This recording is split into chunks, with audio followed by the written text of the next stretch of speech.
ഇനി നിങ്ങൾ ശിർക്ക് ചെയ്യരുത്, നിങ്ങൾ യാഥാർത്ഥ്യങ്ങൾ ഒളിപ്പിച്ചു വെക്കരുത്, മറിച്ച് ശുക്ർ ചെയ്യൂ, ശിർക്ക് ചെയ്യരുത്. അതാണ് അക്ഷരങ്ങൾ മാറ്റിയപ്പോ നിങ്ങൾ നോക്കൂ. ശിർക്ക് ചെയ്യരുത്, ശുക്ർ ചെയ്യൂ. യാഥാർത്ഥ്യങ്ങളെയും സത്യങ്ങളെയും നിങ്ങൾ മൂടി വെക്കരുത്, മറിച്ച് അത് പുറത്തു കൊണ്ടുവന്ന് വഷ്കുറു, നിങ്ങൾ ശുക്ർ ചെയ്യുക. വഅമലൂയ ആല ദാവൂദ് ശുക്രൻ. ദാവൂദിൽ എത്തുമ്പോഴാണ് അമലിൽക്ക് വരിക. കാരണം ആല് ദാവൂദിനോടാണ് അമലിൽ കൊണ്ടുവരാൻ പറഞ്ഞത്. ദാവൂദ് എന്താണ്? അത് അള്ളാഹുവിനോടുള്ള ബുദ്ധുണ്ടാകുന്ന അവസരം, സ്നേഹമുണ്ടാകുന്ന അവസരം, അള്ളാഹുവിനുള്ള മവദ്ദത്തുണ്ടാകുന്ന അവസ്ഥയിൽ ഒരു മനുഷ്യൻ എത്തലാണ് അവൻ ദാവൂദിലെത്തൽ. അങ്ങനെ എത്തുമ്പോൾ അവൻ കർമ്മത്തിൽ കൊണ്ടുവരും. അത് നബി ഒക്കെ നമ്മളിൽ പ്രവർത്തിക്കുന്നുണ്ട്. 170 ഗുണങ്ങൾ ഖുർആനിൽ പറയുന്നുണ്ട്. 170 ആയത്തുകളിൽ 170 ഗുണങ്ങൾ ഖുർആനിൽ നബിക്ക് പറയുന്നുണ്ട്. ആ ഗുണങ്ങളൊക്കെ ഉൾക്കൊള്ളുന്നവനാണ് നബി. ആ ഗുണത്തിലെത്തിയ മനുഷ്യൻ ആരൊക്കെയുണ്ടോ അവനൊക്കെ നബിയാണ്. അപ്പൊ നബി നിന്നിട്ടില്ലേ?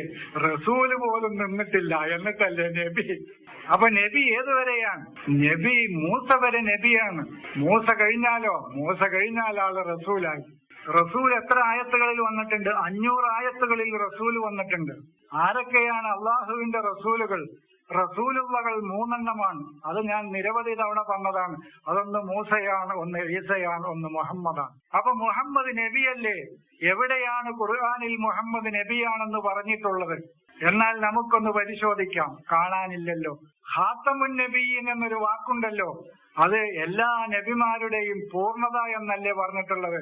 അവിടെ മുഹമ്മദ് നബിയാണെന്ന് പറഞ്ഞിട്ടില്ലല്ലോ. എന്നാൽ ആ വാദം അവിടെ അവസാനിപ്പിക്കാം. അപ്പൊ യാ അയ്യുഹൻ നബിയു എന്ന് പറഞ്ഞാൽ ഇപ്പോ നബി എന്ന് മാത്രം നിങ്ങൾ മനസ്സിലാക്കുക.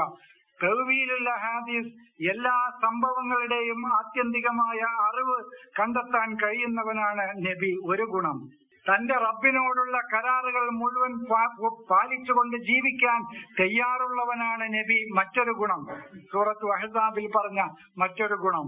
യാഥാർത്ഥ്യങ്ങൾ അന്വേഷിക്കുന്നവനാണ് നബി. മറ്റൊരു ഗുണം.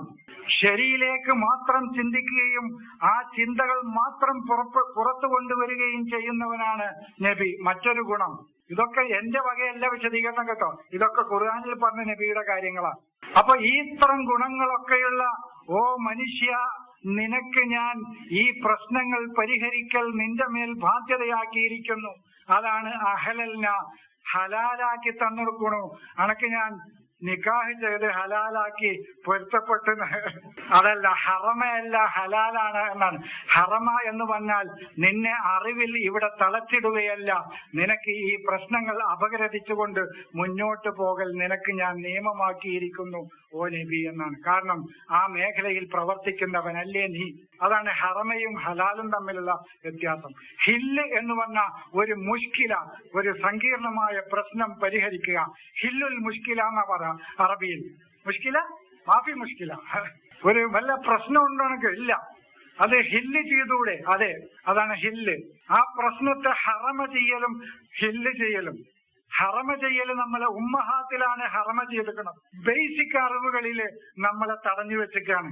ഏത് വിജ്ഞാന ശാഖക്കും ഒരു ഉമ്മുണ്ടാവും അല്ലേ? മെഡിക്കൽ സയൻസിന് ഒരു ഉമ്മുണ്ടാവും, ഫിസിക്സിന് ഒരു ഉമ്മുണ്ടാവും, മാത്തമാറ്റിക്സിന് ഒരു ഉമ്മുണ്ടാവും അല്ലേ? അതിന്ന് പുറത്തേക്ക് പോകാൻ പാടില്ല. അവിടെ നിന്നിട്ട് മുന്നോട്ട് അന്വേഷണം പോകാൻ പാടുള്ളൂ. അതാണ് ഹുരീമത്ത് അലൈക്കും ഉമ്മഹാത്തുക്കും. നിങ്ങളുടെ ഉമ്മാരങ്ങൾക്ക് കെട്ടാൻ പാടില്ല എന്നല്ല.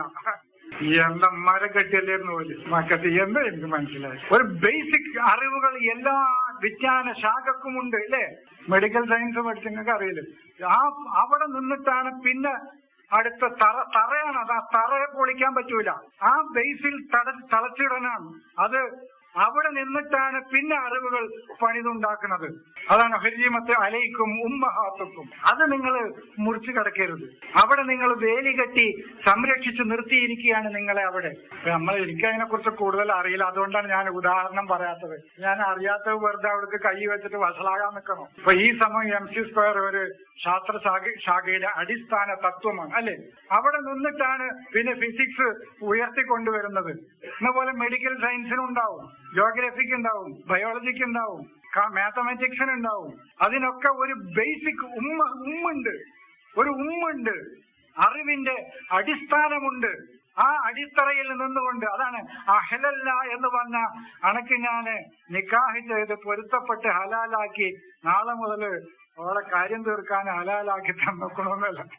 അസ്വാജ് എന്ന് പറഞ്ഞാൽ നീ മുന്നിട്ട് വന്ന അറിവിന്റെ മേഖലകൾ ഓരോന്നും, അതാണ് നിന്റെ അസ്വാജ്.